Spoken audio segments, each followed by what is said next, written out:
What's going on? Coach John Brown here with you from Kingdom Boxing and Fitness at our satellite location at Perry, Georgia. Hey, today we're coming to talk about the jab, the most important punch in boxing. So many things that you can do with the jab. But there's a small misconception with it. So many people want to throw that jab, throw that jab, throw that jab, that's exactly what they end up doing. Just throwing a jab. Yes, it's cool, and it is the most important punch in boxing. But if it is not used correctly, now it's just a waste of energy, and it's just a punch that's going to go out to get you set up if it's not used correctly. So do understand, you want to throw your jab, but what you really want to do is work that jab.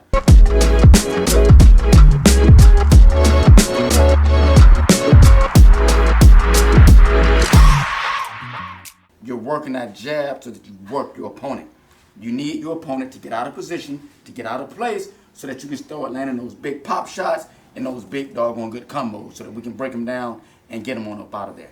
So some of the jabs that I'm sure some of you know, so this is not a throwing a jab class, it's about how to work the jab. So I'm just going to quickly go over some of the jabs from your stance. We all know that we can throw the regular pop jab. You can throw it straight or you can rotate it. We have the up jab. We have the spear jab. You can step into it. We go low. We can slide away.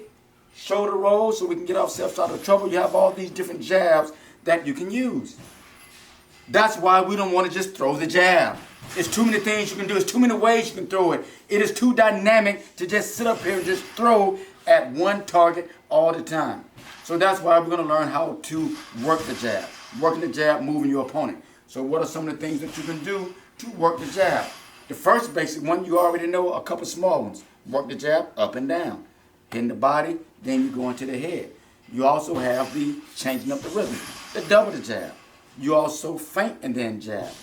You also step and then jab. You also step and then after the step feint, and then you may step and jab. You have these different ways that you can work the jab. All of this to get your opponent to move.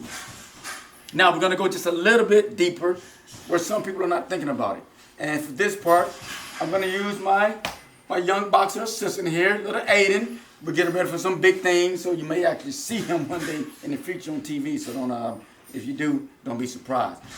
But what I'm going to do is go softball with him. My young boxer here is a softball, and we're going to just show some of the things on how you start to direct someone, to make someone move where you want them to move, or make them move into that big punch that you're looking for. There's some small things that we're going to talk about right now. So we get in a position, and what we're going to look at, like I said, I'm going softball with him, and we're going to go into a neutral position. I'm not going to go to an inside or outside to try to get any certain leverage. We're just going to stay neutral so that we can work this evenly for right now. So generally, what a lot of people do, they throw that jab, and they're just trying for that circular spot somewhere, around the mouth, chin, nose area. And people just like to throw jabs and continue to throw jabs at this same spot. But the only problem is when you throw this jab at this center spot the entire time, this person has an option. They have more of an option to go to their right, to their left, or bend down out of it. It's very easy when everything is coming straight to the middle. But now, we're going to talk about moving. So just say my young man wanted to work his way to the outside. So now he's not going to throw this jab at the middle. He's going to throw this jab to the right side of the face. He threw it to the right side of the face.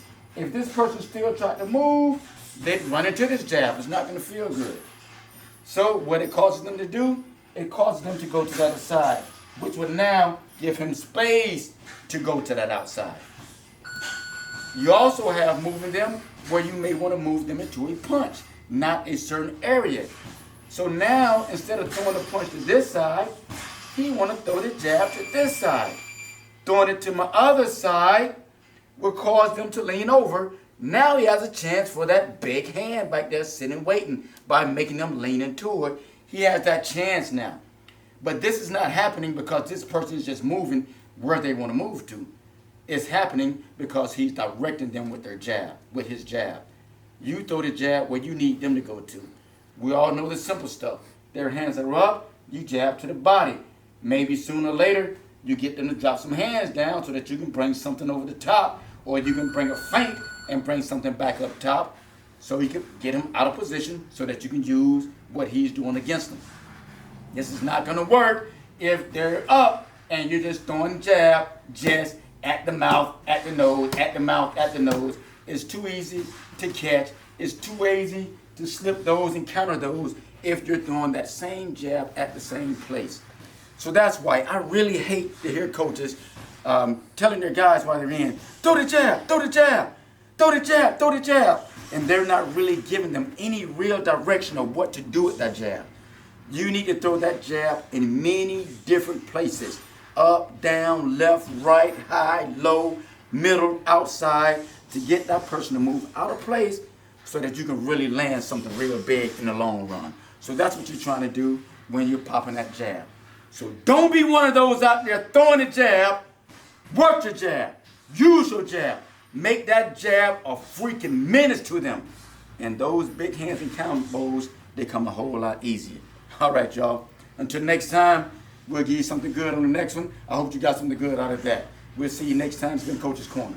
Peace. Bang, bang, bang, bang.